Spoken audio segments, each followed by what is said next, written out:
Hi guys, welcome to my YouTube channel, and today's video is about some question answers that has been asked from acid and bases chapters.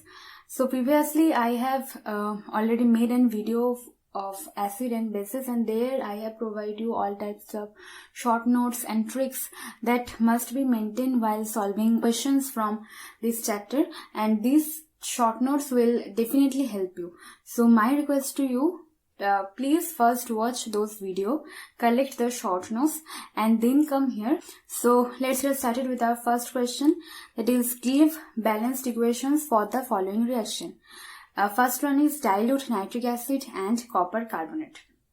So while solving this type of questions, you have to write the chemical formula of HNO3 and copper carbonate first. And after that, you have to remember what I have taught you earlier, that when any acid react with any carbonate, it will produce a salt. And there the salt will be CuNO3(2). This is cupric nitrate. And with this, as this is a carbonate, it will produce CO2. And also there will be H2 because there is a hydrogen. So if we balance the equation, we'll find that as there is H2, one H2 molecule, and hydrogen, there is 2 atoms of hydrogen. So to balance the equation, we have to put 2 over here, and you can see that CuNO3(2) has 2 NO3. So thus the equation is solved. So remember, their individual separation is like that. And here this is like that.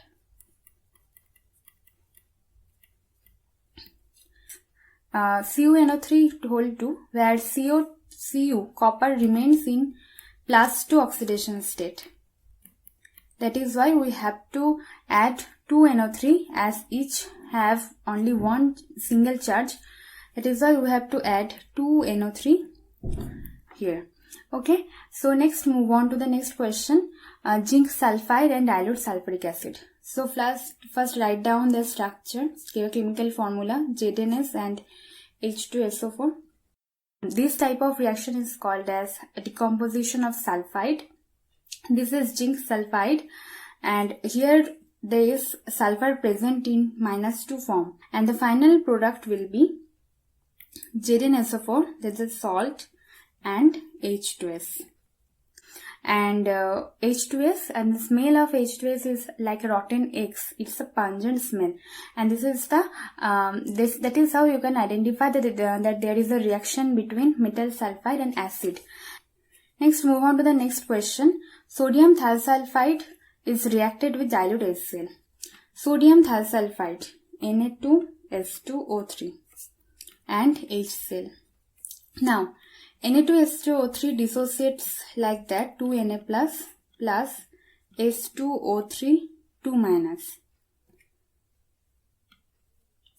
So now this S2O3 2- will produce one sulfur dioxide gas.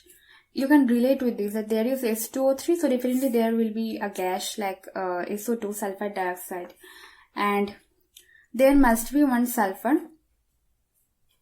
And when they react with each other, there will be a salt, and this salt is NaCl.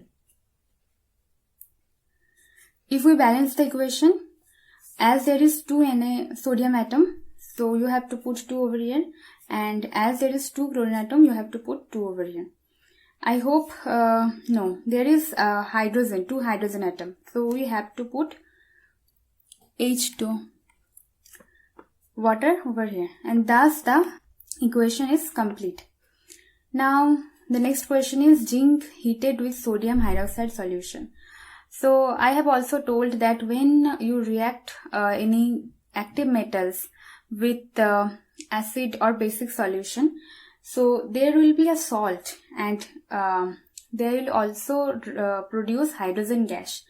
So the reaction will be like that, NaOZn plus NaOH. You have to write down their chemical formula first, and thus you can see, and here you have to remember that when these two react, the salt will be Na2ZnO2.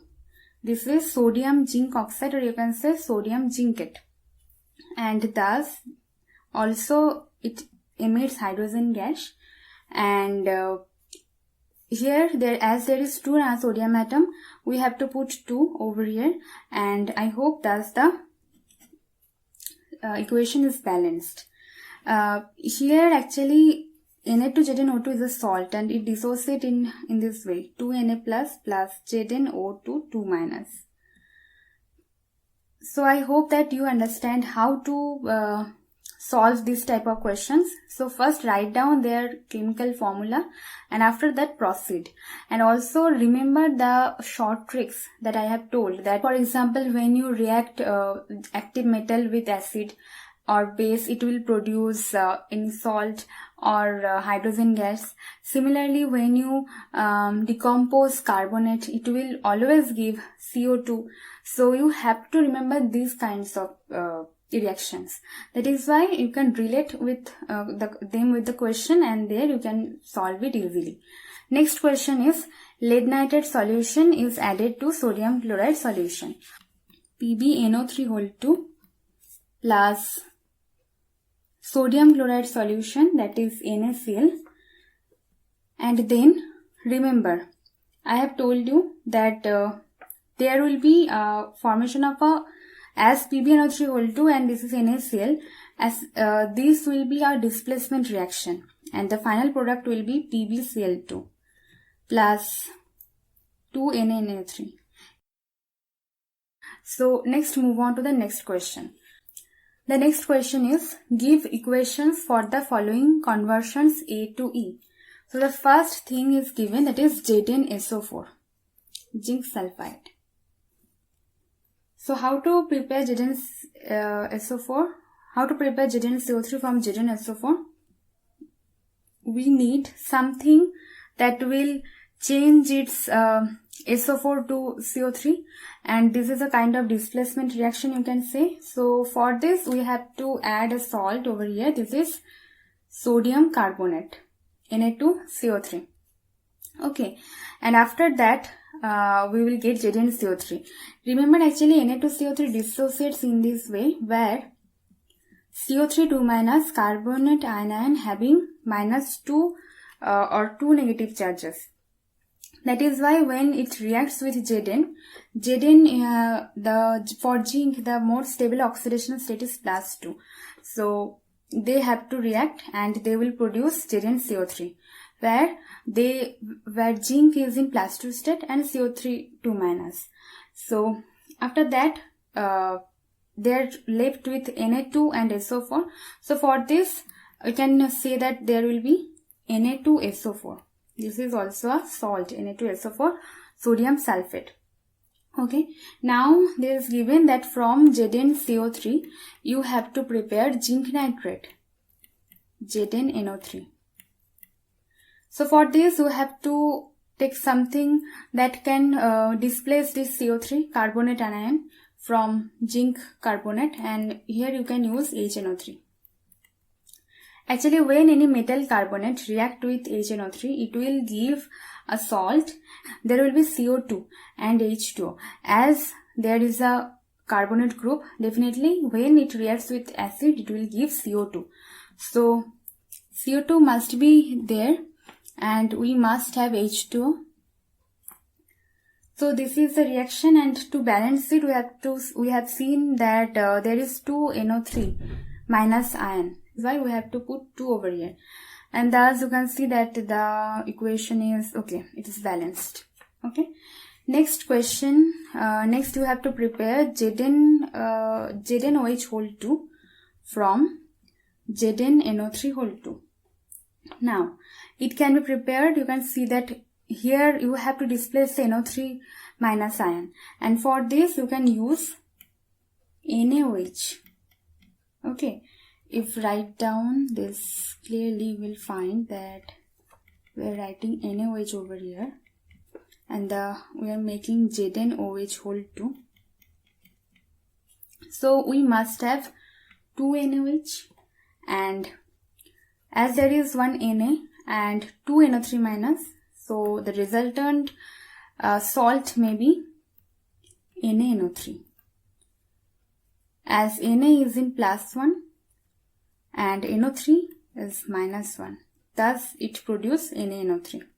Okay, so thus you can solve this equation, and for balancing the equation, there is 2 sodium atom. So we have to put 2 over here.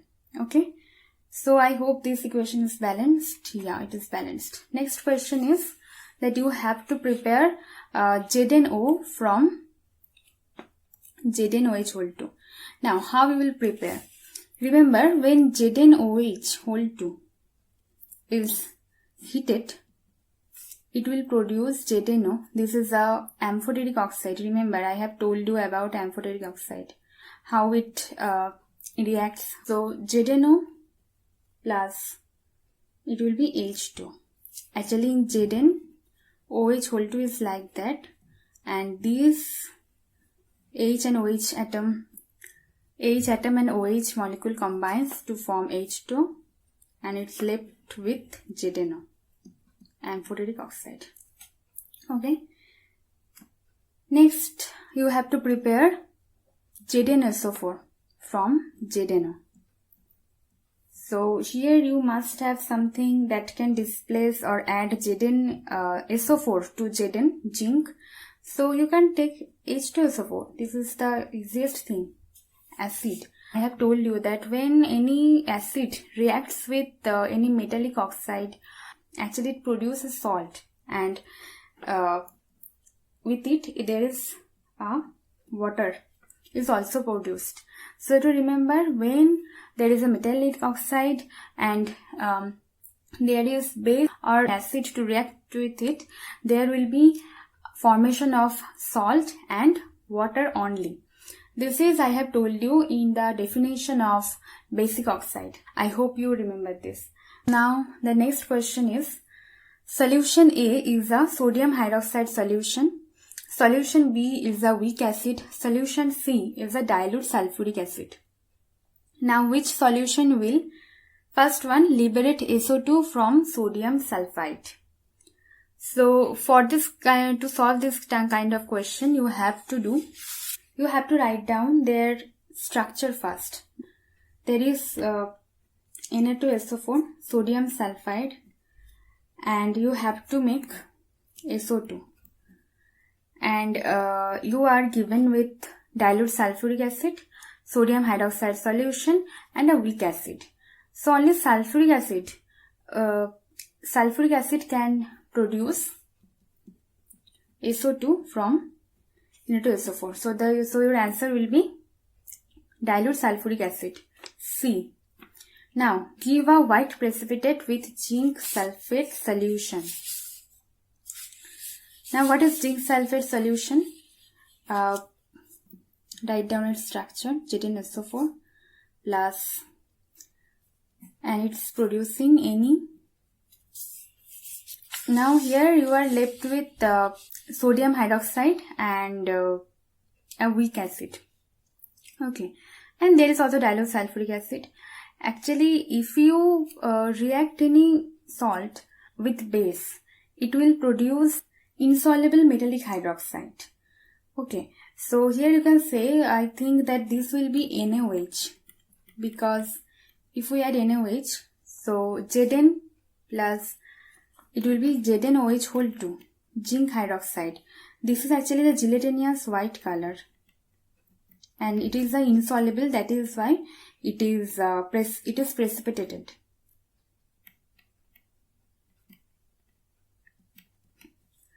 Okay, and with it, as there is 2 sodium atoms, so definitely there will be a salt Na2SO4 as common product. Okay, and the next question is, contains solute molecules and ions. Solute molecules and ions. Now we are left with a weak acid. Weak acid means, I have told you. So I have given an example like CH3CO2H, acidic acid. When it dissociates in aqueous solution, it will produce CH3CO2 minus plus H plus. Now this is actually atom. hydrogen atom, but this is molecule, because this molecule is made of carbon, hydrogen, oxygen. This is a molecule, and our question is, which solution will contain solute molecules and ions? So this is hydrogen atoms or ions, and this is the molecule over here. So I hope you can relate. Now the next question is, which of the following hydroxide is not an alkali? So remember what I have told you about alkali. Alkali is a soluble base. Okay, basic hydroxide. So you can see ammonium hydroxide, NH4OH, calcium hydroxide, CaOH whole 2, copper oxide, hydroxide, CaOH whole 2, sodium hydroxide, NaOH. Now, I have also told you that NH4OH, CaOH whole 2, both are weak alkalis, because actually they do not dissociate completely in aqueous solution.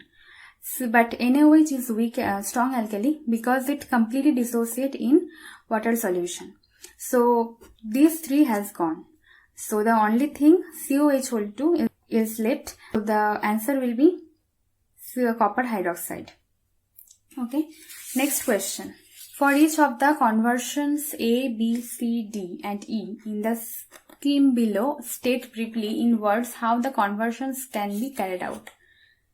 So for this you have given with, this kind of questions will be quite complicated for you if you do not read those short notes carefully. So short notes are very important, because you know what, while we read them from anything from textbook, as they are not written in a flowchart manner, we cannot compile them and thus create a confusion. So for this kind of situation, you must have prepared some short notes, and I am here to provide you those short notes so that your preparation become more easy. So you have to watch my videos, collect those short notes. If you want PDF from me, please mail me. I will send you those PDF, and just prepare yourself for the board exam. It is very important for you. So now move on to the question. So you are given with CuSO4 and you have to produce CuCO3 from CuSO4. So there is CuSO4 and you have to produce CuCO3. So it's a question just like earlier, okay, where you can find that CuSO4, you have to add a carbonate salt like Na2CO3, and thus it will produce CuCO3 and the final Na2SO4. You know, these kind of equations or reactions can only be solved by using common sense. For example, CuSO4, it can be dissociates in Cu plus 2 and SO4 2 minus. Similarly, Na2CO3 can be dissociated as Na2Na plus CO3 2 minus. CuCO3, Cu2 plus CO3 2 minus. Thus, this one and this one gone, and now it's moved with Na2SO4, 2Na plus SO4 2 minus, and thus these 2Na plus and 2SO4 2 minus also engaged, and that is the balanced equation of this reaction. So you have to follow this kind of tricks while you are going to solve this type of questions. Okay, so next you are given that you have to produce CeO from CuCO3. This is cupric oxide. CuO is cupric oxide. It is of black colored salt actually. You can see this is a metallic oxide, and you have to prepare from CuCO3. So if we heat CuCO3, it will produce CeO, cupric oxide, and CO2 gas. Because when we will decompose any carbonate by means of heat, it will always produce metallic oxide with CO2 gas. So you have to always remember, where there is a carbonate, there must be CO2. So this is a type of trick you must follow while writing this kind of questions answer. So next, move on to the next question, that you have to prepare CuSO4 from CuO. So for this we have to add H2SO4, and thus there will be CuSO4 and H2. When any metallic oxide react with any acid, it will produce always salt and water. And there the next thing that you have to prepare, that from CuSO4 you have to prepare CuOH whole 2, and here you have to use NaOH, 2NaOH, because it will be Na2SO4. Now this is insoluble metallic hydroxide. Its color is actually pale blue. Actually CuSO4, in aqueous solution its color is blue. When it reacts with any hydroxide, it will produce CuOH whole 2, cupric hydroxide, having color pale blue. I hope that you enjoy the session and your doubts almost clear. But if you have any doubts or any queries on this whole video, so comment section is always open for you. I will again upload this kind of question answer video so that you can revise more attentively. So that is all for today. Thank you for watching. Meet you in the next video.